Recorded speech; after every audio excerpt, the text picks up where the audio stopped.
Well, good afternoon and welcome to the Williamsburg Economic Development Business Roundtable. This is our 8th virtual roundtable, and we've opted to continue to provide the Williamsburg Roundtable to continue the discussion with key leaders in our community that we hope is of interest to our business community. My name is Rick Overy. I'm chairman of the EDA, and we're very glad that you chose to join us this afternoon. The program is being recorded and will be available afterward. We have over 50 people who've registered and are online with us today, so we thank you for taking time during lunch today to join us. We'll hear from our speaker, and then we'll hear from our City Economic Development Director, Michelle DeWitt, to provide an update on resources that are available to the business community. We anticipate the program will be about 35, 40 minutes, so we want to make efficient use of your time. We also want to recognize that it's still a very difficult environment for our business community, and our economic development staff has worked diligently to help people and business owners, employees understand what resources are available through the city, through the state, and through the federal government, and we hope that that continues to be of value to you. Michelle and her team will highlight that at the conclusion of the program. This has been an economic difficult time for our entire community, but particularly the foremost institution in our community of Colonial Williamsburg. Travel and tourism has been hit obviously very hard by the COVID crisis, and it's had impact on all of us, including retail, including tourism, but also including all the other industries that depend on visitors coming to our area because of attractions like Colonial Williamsburg, Jamestown, and Yorktown. So we're very honored today to have the president of and CEO of Colonial Williamsburg, Cliff Fleet, who started in that role just about a little bit over a year ago, right before all of this started. So he's had quite an extraordinary first year that involved serving food and many other things that he'll be able to talk about. I think what's been exciting for our community is to see a man of this experience just jump in with both feet and serve our community, and as he has even stepped into this important role. So thank you.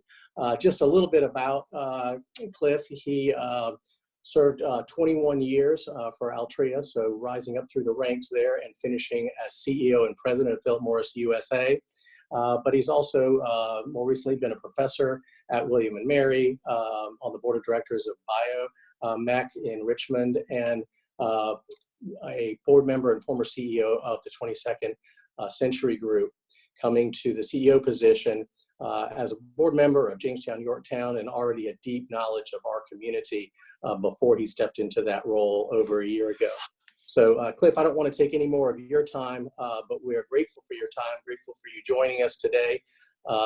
Looks like from your living room. And in these crazy times, we're very grateful to hear your perspective on the community, the challenges that you're facing, and how we can help you going forward. So thank you. Well, thank you, Rick, for that very kind introduction. And it's very nice to see everybody virtually. I am indeed in our living room, although it has been converted to an office for me and my wife. And so we've got my desk at one end and her desk at the other. I apologize for the sun on my face. We chose an opportune time. There's a window right next to me and the sun is coming in for like 30 minutes a day, and it happens to be right at this moment. So apologize for the bit of a funny light layout on my face. So let me begin before I get to my remarks by just saying how important what you all do is to Williamsburg and the broader region and to our economy. I have some experience working in the spaces that the Economic Development groups work in. Richmond, Virginia, I was the vice chair of the Chamber of Commerce there for many, many years, and advocated and worked hard for economic development and to create a positive and business-friendly environment so that we can grow the economy and benefit people more broadly. I helped create and serve on the executive committee for a new mega region organization called RVA 757 Connects. which is going to be looking very carefully about how we can use the strengths of both Hampton Roads and the Richmond region collectively to grow the economy across a mega region that includes almost 3.5 million people between all those places. And Williamsburg obviously plays a very important role since it sits smack dab in the middle between two major metro areas. And then also recognizing the importance of talent and the draw of talent to future groups. I actually, in Richmond, led the creation of an organization called Campus RVA, which now sits under the Chamber of Commerce to attract young talent to Richmond, and that created a spin-off organization called Campus 757 to help do the same thing in Hampton Roads. And so what you all do and the interest you show, I recognize as being very, very important to the future success. And Williamsburg has a lot of things to consider as it looks towards the future. But before I turn to kind of the long-range plans and economic development, I thought I would spend a couple of minutes talking about what has been going on this year at the foundation and in the broader area. Talk a little bit about what we're seeing right now in terms of visitation and how we're thinking about recovery as we go into next year and beyond. And then in my third part of my remarks, spend some time talking about our long-range planning as we think about 2026, expansion of our mission, our long-term financial health, and other matters like that. So first, let's talk a little bit about this year. Now, for those people who may be familiar with the foundation, this may be a bit repetitive, but the foundation essentially consists of three businesses. The first is, of course, the museum, which draws, on a typical year, well over $500,000 paid visitors a year. It puts almost 1 million people a year through its programs, whether that's online or in person. And so it's one of the major educational institutions in the world and the largest living history museum in the world. The second sector that the foundation deals with is, of course, hospitality. We run 5 hotels and almost 20 eating establishments. And the third sector is, of course, retail, as we own most or a good part of the land in downtown Williamsburg, which includes, of course, Merchant Square and most of the downtown sector. So if you think about the three sectors that have been hurt the most this year, it is tourism, hospitality, and retail, which essentially are the three businesses of the foundation. And as I approach my anniversary in January, it has been quite the year as we have worked to navigate the foundation through these times, while also making sure that we protect both our employees, the community, which includes both a public health and the broader economic vitality of the region. So let me spend a couple of minutes talking about that. First, on the pandemic front, obviously, this has presented quite a challenge for everybody in the nation and in the world. The foundation is no different. We, of course, closed for almost 3 months, like everyone else. And as we opened the foundation in June, after being closed or having closed in the middle of March, we did so with substantially revised protocols and procedures that we developed and worked on in close conjunction with the city, and William & Mary. And we also were guided by CDC and the Virginia Department of Health. And those procedures and policies were married up with very intense training that occurs regularly to our employee base to make sure that we are following the procedures that we need to do. And we also have adapted the procedures over the course of the year as guidance has changed, whether that comes from the governor's office or CDC or elsewhere. And these procedures and policies have served us well. Of the thousands of people and contractors who work with or are associated with the foundation, we have had about 20 positive COVID cases since the beginning of March. And so we feel very good about what we are doing and how we are doing it to protect the health of the community. We also should feel very good about William & Mary's actions and what they've done. Now, earlier this week, it was reported that they had 71 cases among their thousands of student bodies. So our region has actually performed very well relatively to many other places across the country. And we are happy that we were able to play a role in helping protect that. This, of course, has come at some cost to us. We were closed for our busiest quarter, which was the second quarter, and visitation, particularly in our hospitality space, has not come back very quickly. But as we thought about our own performance and how we've managed these things, we wanted to make sure that we were thoughtful about our role in the community, to making sure that we protect as many people as we can as we work through this. And the reason for that is because the foundation is a nonprofit and it exists for the benefit of the broader community. So we helped where we could. We prepared tens of thousands of meals for the community. In fact, are doing so at this moment in time for Meals on Wheels into the fourth quarter of this year. We provided housing for people who lost homes as a result of the economic dislocations that occurred. We have been working very closely with all of our tenants. In fact, we've told them many times that nobody is going to go out of business because of the Colonial Williamsburg Foundation downtown. That, of course, has cost us money in the short term, but in the long term, we think that those are the right things for us to do to benefit the broader community because we exist for the benefit of the broader community.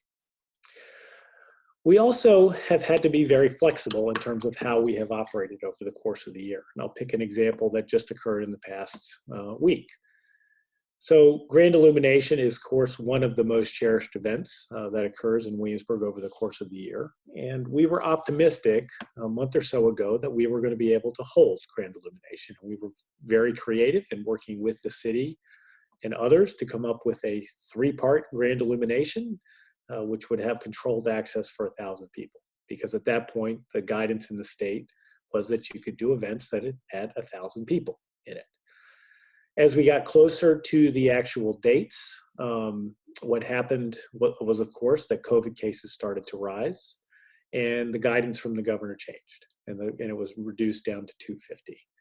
And so over the Thanksgiving weekend, I, working in consultation with the city and others, decided that this was not something that we could responsibly do. Given what was anticipated to happen in the what I'll call the post-Thanksgiving COVID case surge, we did not want to be a part of doing anything that might increase the risk associated with health. Also, we did not anticipate that the governor was going to give relief on the 250-person cap. Those were difficult decisions to make, but we believe that they were the right decision. What we did do, though, is we've thought about very creatively working with others about what we could do to add and supplement some of the things we did. So many of you know we launched a downtown Christmas market. Its first event was last weekend, and I'm pleased to report that we had 14,000 people go through the market on its first weekend. Now, attendance is, of course, capped at 250 people, so a lot of people had to wait in line, but those are the sacrifices that I think all of us are making in terms of these COVID times. And so we're very pleased that we're able to do some things and pivot and be quick about how we can help sustain businesses during this very, very difficult time. So we think that we've managed through this year well. It has been extremely challenging. It has not been an easy financial year for the foundation to navigate its way through this. But thanks to our donors who have been extraordinarily generous this year and some very aggressive cost cutting that we instituted across the foundation, we were able to navigate our way through it in a way that did not cause us to furlough or lay off a single full-time employee on our museum staff. And that was an extraordinarily difficult, but we felt necessary thing to do. The reason for that is because this pandemic is not going to last forever. In fact, we are already starting to see some sunshine at the back end. It's faint, it's in the distance, but it's there and we can see it. And we wanted to make sure that we emerged stronger and better after we went through this. And that included making significant investments in our people and in thinking about our planning for the future, which I'll get to in a moment. So how are we doing as we've entered this fall? So the recovery after we opened in June, July, and August was fairly slow. We did not see visitation come back quickly. We were running about 60 or 70% under a year ago. What that indicated to us was not necessarily any cause for alarm, but it showed that people were going elsewhere, and where they were bluntly going were the beaches.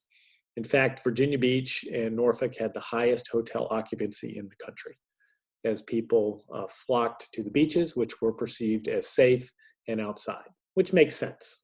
Williamsburg is a wonderful place to be, though in July and August, it's not the most wonderful place to be because it gets rather hot and humid. And if you drive an hour east, you can be on the breezy beach, which I think is what many, many people were doing. What happened after Labor Day, however, is that our visitation started to improve, and it started to improve dramatically. And in fact, recently our visitation trends are, and we're measuring this based upon ticket sales, okay, are running about 30% under last year, which we actually feel very good about because we have no group business to speak of at this point, no school groups. I haven't seen a tour bus since February in Williamsburg. And so the fact that these are mostly single ticket sales to families and others gives us great cause for encouraging. And this mirrors what's happening nationwide. Drive markets where people can get to in a couple of hours and have open and safe events and things for people to do are doing quite well because people are tired of being stuck at home. So the historic area and our museum visitation trends are encouraging, but hospitality, as it mirrors nationwide, is much slower to come back. We have seen hotel occupancy levels far under those numbers I just listed for you. People are still very cautious about getting in planes and very cautious about staying in hotels. And so that has been the most challenging aspect of our performance as we've gone into this year. As we think about next year, we are, of course, watching the prospects for a vaccine in terms of how that will happen. What we are hearing from the state and others is that by April, most of the people in the state should be vaccinated at that point. And so we're very optimistic that as we go into the summer, that the pandemic will largely be behind us. Now, we have to recognize there's going to be a lag from when people get their vaccines to when people are going to begin to feel safe, because most people are going to wait a few months and see what happens with the pandemic to make sure that they personally will be safe. And so we really don't see what I'll call the robust recovery happening until we get to the back half of next year. That robust recovery likely will not include large amounts of group business. Now, we do see it coming back, but many organizations obviously have budgets and schedules and things that they're putting in place. And what we know is that many people are not budgeting for those things as they go into next year. That doesn't mean that they're not going to be added back, but that will largely be a return that happens the following year based upon how we are seeing things unfold right now. So we feel good about visitation and school groups and things like that in the back half of the year, but we see a return with more group business the following year as people feel safer. So let me turn to the third part of my remarks, which is our long-range planning. Now, let me put a stakeholder in this to make everybody aware of what I think they already know. But 2026 is an extremely important year for Williamsburg. And the reason it's an important year for Williamsburg relates to a couple of key things. First, it is, of course, the nation's 250th anniversary.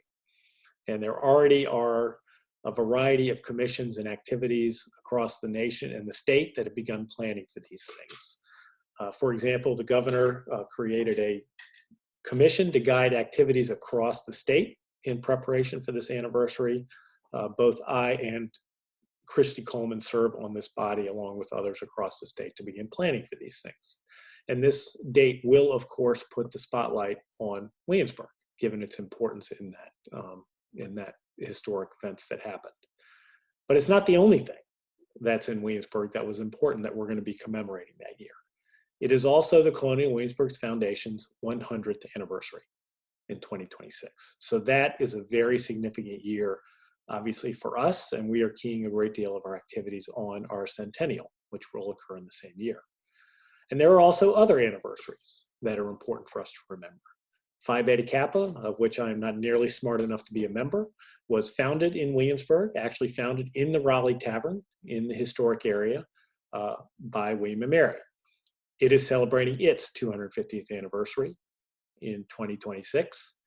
And one of the most important churches in the country, which is First Baptist Church, which is just a few blocks away from City Hall, will be celebrating its 250th anniversary in the same year. And I could go on, but that's enough to give you a flavor of all of the things that we're going to have to be thinking about and planning about as we go into 2026, and we are already working hard to do so. The second thing we think about as we go lead up to that year is how can we continue to expand our exhibits and attractions to make sure that we fulfill our educational mission. So we've got a number of things underway that will lead to increased investment and interest in downtown. One of these has received national press, and it's something that we have raised almost $3 million for already, and that is for the archaeology and potential reconstruction of the original First Baptist Church on Nassau Street. This is an extremely important body of work that is being guided by the church itself as we work to uncover the history of what is believed to be the oldest Black church in the country, which is right here in Williamsburg, Virginia. We will begin full-scale archaeology on that project in January, which should last about 18 months.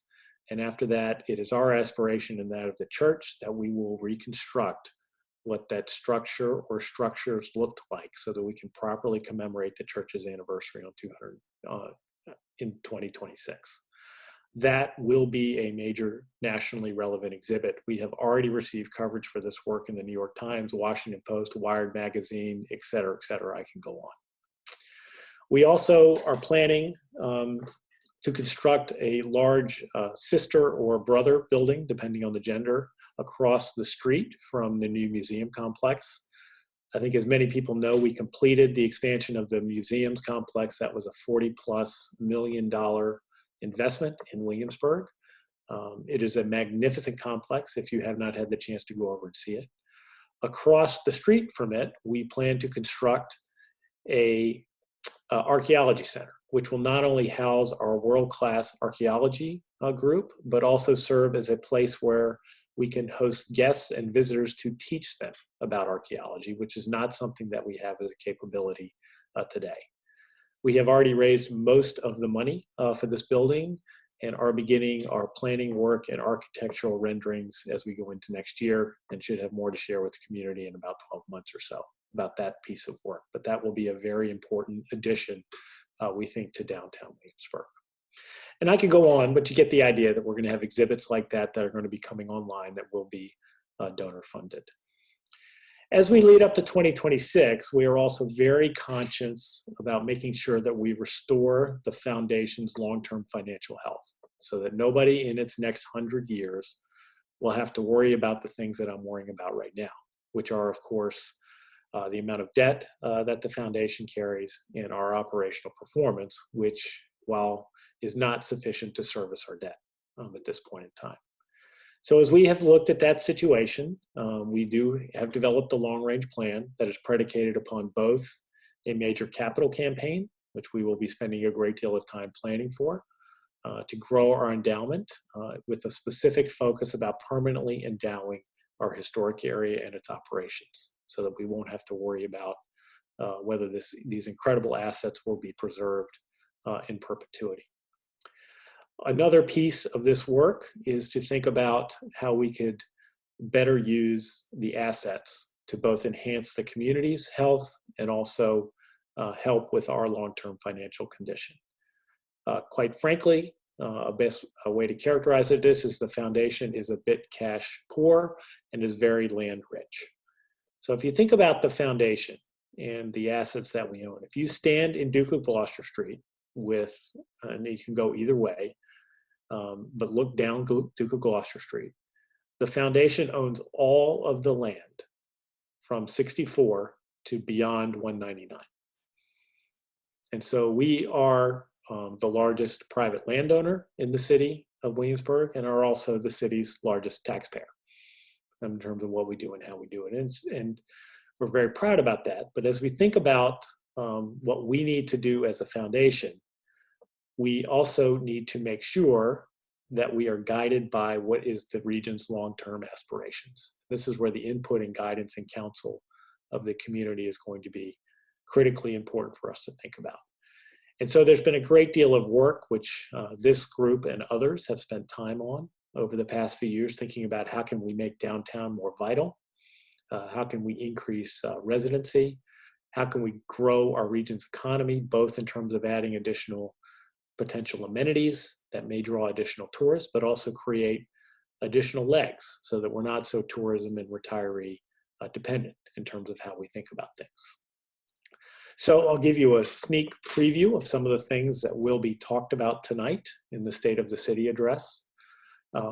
What will be talked about tonight is that we are fully supportive of a regional sports complex, and there's going to be a great deal of conversation about that building. And we hope that it will come to pass, because what is happening with tourism is that sports-related tourism is by far the fastest growing segment of tourism. And Williamsburg has everything it needs to be successful in that space other than the sports complex. Because most cities, and I spent a great deal of time studying this in prior lives, build the sports complex and don't have all the amenities around it. We have all of the amenities around it without the sports complex. And so this is something that I think could be vitally and critically important for the long-term health of our region, while at the same time, significantly increasing the quality of life for all the residents who are here. Another thing that will be discussed tonight is our continuing investments in the downtown space and in Merchant Square in particular. We have made significant investments this past year in Merchant Square to enhance parking lots and beautify the spaces, and those investments will accelerate as we go into next year. We believe Merchant Square and the surrounding area is critically important to downtown vitality. And so what we would like to do over time is continue to expand Merchant Square because we have an entire city block, which is the P6 lot, that is vacant at this point in time. And it would add to the city's economic vitality and add to our long-term financial health if we were able to add more amenities down there, while also taking into consideration all the issues regarding beautification, parking, and all the things that must be and should be considered as we do this. The third thing that will be discussed tonight that we are considering is our golf operations. And I think as many people are aware, while golf is doing well this year, over time, golf is declining as an activity, as boomers in particular age. And we have had a tremendous amount of pressure put on our smallest facility, which is our Spotswood Golf Course, where rounds played are not very high at this point in time, though we recognize that it has a tremendous amount of people who consider it important for various reasons. However, we think longer term that the existing or the other golf courses that we have are sufficient. And so we're going to be discussing the conversion of the Spotswood Golf Course into an additional residential community that would definitely add to the vitality and strengthen the merchants in all of downtown Williamsburg by increasing density. Now this development would of course have to be done very thoughtfully, with lots of consideration and lots of input to make sure that it is a high quality neighborhood that adds greatly to the amenities and strength of what is already a wonderful place, which is of course downtown Williamsburg. So with that, I am happy to take any questions that people may have in terms of how this goes. Rick, I'm going to let you guide how these questions will come in. I've seen various things done across various meetings, but I'm happy to entertain any questions or comments that people may have. Thank you. Thank you for your willingness to do that. Thank you for your remarks. So if you want to raise a question, please raise your hand, and Joanna will unmute your mic and allow you to ask your question. While they're compiling those, I did want to comment. I talked to somebody yesterday who said downtown Williamsburg, particularly Duke of Gloucester Street, has never looked, and he grew up here, as good as it does now. So the investments in the curb and the paving and all that effort that has gone on is really extraordinary in this system. You only use this time not to fall behind, but actually to push ahead. And so highlighting those yeah. So Rick, things, just one comment there. You're down exactly to right. Gloucester Street. And I think it's been cooperation between the city and the NCW with the. Yeah. So Rick, we definitely decided to take advantage of this time. We invested heavily in the appearance of the Merchant of the downtown area, which includes Merchant Square and the historic area. And one thing I didn't discuss is that we also invested heavily in our digital program. Now one of the largest online purveyors of digital programming in the museum space in the world. So it's been quite a year as we've taken advantage of lots of opportunities in front of us. So.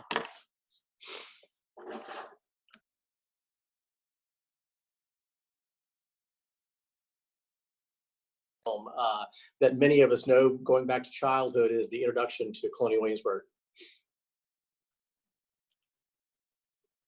I didn't hear the question, Rick. I'm sorry. Sorry, the story of a patriot, the film, or any other introduction to the to CW. What's the future of the film, The Story of a Patriot?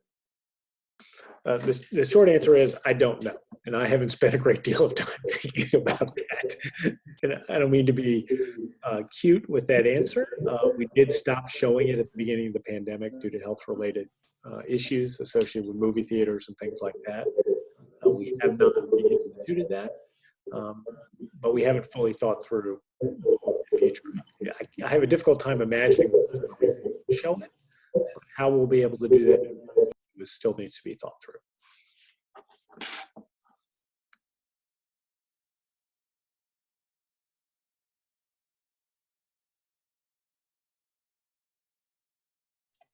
Rick, you're on mute again. I believe there you go. Sorry, and I'm having a little bit of technical issues, so somebody else may have to ask the question. But the question from Kara Cook is about residential development and affordable workforce housing for your workforce or workforce around the city. That's a very good question. And in fact, let me just, I don't want to steal your meeting, Rick, but I can see the chat box. So if people have questions, why don't they just type the questions in there, and I'm happy to address them because I see a couple there that I can answer, and that may help. Perfect. Technical difficulties. Thank you. First of all, on affordable housing. So this is something that we have spent a great deal of time thinking. Maybe people could go on mute too. I'm getting a little feedback. Yeah. A great deal of time discussing with the city and others across the region. And we recognize that it is a need. So as we think about our land and utilization of our land and potentially repurposing it for other things, one of the things that we are considering is workforce / low income housing and what would be the proper percentage and locations of that housing as we go forward. I don't have a direct answer to say what the numbers will be or where it will be located, but it is an active part of the discussions that we are having because we recognize this is an acute need in the community. Another question was about, can we use access and visitation to drive donations until people are comfortable going outside? So we have spent a great deal of time this year interfacing and reaching out to our donors.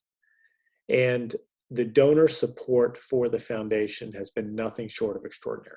Our annual fund is about 15% ahead of last year's numbers.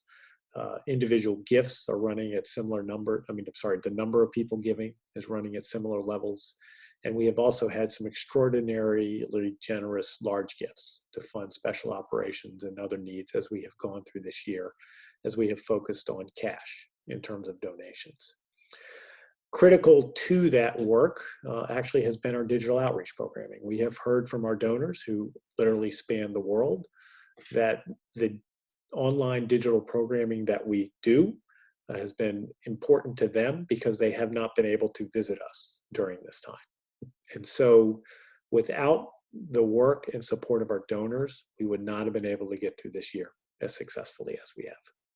So next question from Call Herbie. I apologize if I didn't pronounce that name correctly. As an entrepreneur, business, and nonprofit coach, how can I help with the efforts to revitalize the local economy? So I think I'm going to defer that question to probably Michelle, who's probably much there. But my experience in these spaces is that all of us need to coalesce around the things that we want to do, whether it's downtown vitality, more residential, targeting different economic sectors, appearance, whatever the case, attracting young people. You pick what you want to do, and there will, of course, be a lot of vigorous discussion and debate around those things, and some people will be very pleased, and some people may not be as pleased. But once you decide on those things, then you go after them in earnest as a community. And that involves the chamber, the economic development folks, and others to make sure that we're carefully targeting and focusing on those activities. I'm going to finish with one last question, and because we're running up on our time, but the question is, how can we help, either as the EDA or as local business leaders? What is it that we can do to support CW in its critical mission for our community? Thank you for that question. I think the most important thing for people to do is to give us your help and perspective and thoughts as we think about what are the right things for the foundation to do. And then as we think about how we vitalize downtown or other areas that intersect with what we need to do, let's make sure that we work together on those things and tap into all of the funds and all the things that are available. I'll give you an example of something that I'm involved in that will eventually have to involve many across the city, but I think many people here are familiar with the Capitol Trail and the wonderful things it's done to increase traffic. Well, there's a lot of discussion, and I've coalesced a lot of the people up and down the peninsula about how do we extend that trail up into Williamsburg and then extend it on down into the Fort Monroe area. There's a lot of excitement about doing that, but people need to own it. And so I think as we think, that's an example of how we can coalesce and support the big things that may make a difference for us over time. I also think that we need to recognize that what makes Williamsburg special, and I often think it is overlooked in communities what really makes them special, is that Williamsburg benefits from having both the foundation and William and Mary that delivers a tremendous quality of life, I think, for many people. And we exist to help benefit the community, but that means we need the community's input and support in terms of what we do to make sure that we're doing the right things. People have been wonderful since I've gotten here. I can't imagine a more supportive and thoughtful community as we think through things. And so feel free to call or reach out to me or anybody at the foundation at any time. So thank you, Rick. And if That's the final question. That'd be helpful. Yeah. Okay. I think I'll say it as we need to support you financially. What is the best way? The last thing is, what's the best way to communicate with you? I think your accessibility has been extraordinary as you've reached out and gotten involved in the community. But some people, just don't know how to reach out to this giant entity, Colonial Williamsburg. What is the best way to communicate ideas to you and your team?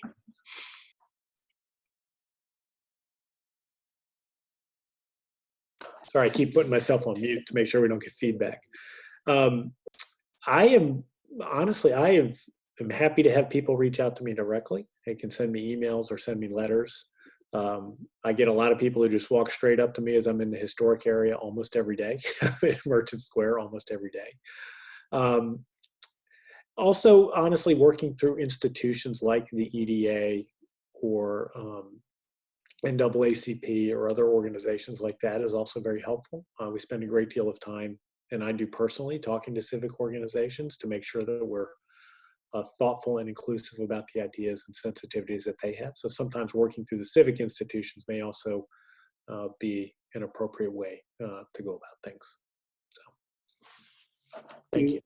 Thank you for your leadership. Thank you for your time today. Thank you for your accessibility. And obviously all of us have a strong stake in your continuing success. So we wish you well through the holidays with the Christmas market, whether it's Merchant Square, Duke of Gloucester Street.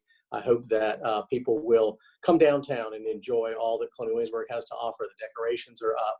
And so I encourage you to bring people downtown and enjoy what is one of the best seasons of Colonial Williamsburg, even without grand illumination this year. but with a lot of other really exciting activities. So thank you so much, Cliff, for your leadership. Enjoy the holidays. Thank you for having me. Appreciate it. At this time, we'd like to turn it over to our economic development staff for a economic development minute about how we can help your business grow and the services that our staff is offering. So Michelle DeWitt, our economic development director, along with her team, Yuri and Joanna, are going to share with us what resources they have available. Michelle? Thank you, Rick. I appreciate it. And thank you, everyone, for joining us. I'll take off my economic development hat for a second and put my city resident hat on and follow up with something Rick just said. How we can help. We can all become donors to Colonial Williamsburg, and at any level. I think that's important. It's part of our community, and they are a nonprofit. You can also go and get a Good Neighbor Pass. I think a lot of people don't realize that's available, and it's the deal of the century, the Good Neighbor Pass. So now I'll put my official hat back on and say thanks to all of you for taking some time out of your day today to still gather with this group. We look forward to the day we can do it in person again. Wanted to highlight two of the grant programs that we have. We've had lots of grant programs, and I know all the acronyms get a little confusing, but there's two that I want to highlight here. One is the CDBG business grant. We still have enough funds for 6 more city businesses to get a $5,000 grant, and this is a grant we received from the state that we are then issuing to businesses. So please reach out to us. It's all online at yeswilliamsburg.com, or feel free to call us. There's a phone number, text us, email us. And be one of those last 6 if you haven't already received that grant. The other grant program is not specifically COVID related. We've had this grant program for a while. It's called the Small Business Investment Grant Program. And this is a matching grant that the EDA provides. We'll match what you spend on improving the exterior of your business up to $7,500. So if you spend $15,000, we'll send you a $7,500 check to help pay for that. And so we're encouraging people to look at how do you serve your customers outside? So it's easy to think, how's a restaurant going to do something with exterior dining, needing some heating and some shelter this time of year? So don't forget that grant as you look at those projects coming down the line. And then we have State of the City tonight. Cliff mentioned this. We're super excited about this. It is a virtual a video that's already been filmed, and it will go live at 7 o'clock. So please tune in. We've put the Facebook and YouTube handle names on there, and then you can also always tune in to TV 48 on Cox Cable if you'd like to do that. We're always available. We are so appreciative of all of our businesses. And Cliff, thank you, and Colonial Williamsburg as well. And I think do we have one more slide, Joanna? Today is Yuri's birthday. So many of you know Yuri on the economic development team, and we just wanted to say happy birthday to Yuri. And we know many of you will want to do that as well. So thank you again for your time. Thanks, everyone.